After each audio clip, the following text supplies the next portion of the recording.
তাহলে থাকতে হবে।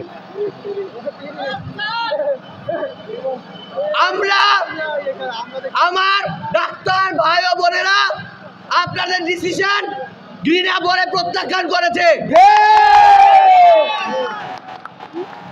তারা চায় আমরা বিরক্ত হয়ে এখান থেকে উঠে যাই। আপনারা কি আজকে উঠবেন?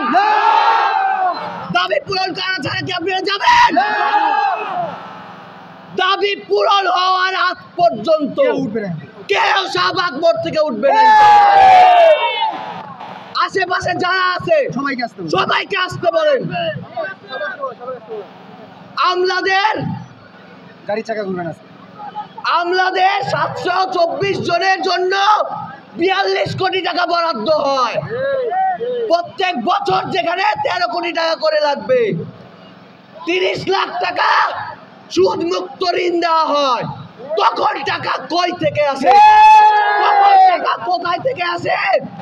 আমার বেলায় শুধু টাকা নাই, আমার বেলায় শুধু টাকা নাই, আমার ন্যায্য দাবির বেলায় শুধু টাকা নাই, আমার ন্যায্য দাবির বেলায় শুধু রাশিয়া ইউক্রেন যুদ্ধ ঠিক, আমার ন্যায্য দাবির বেলায় শুধু ব্যাংক লুট হয়েছে। বাকিদের বেলায় কই? আপনারা কি যাবেন? কেউ যাবে না। আপনারা কি দাবি আপনারা কি তাদের ডিসিশনে সন্তুষ্ট? দাবি আদায় হওয়ার আগ পর্যন্ত কেউ শাহবাগ মোড় থেকে যাবে না। ধন্যবাদ সবাইকে।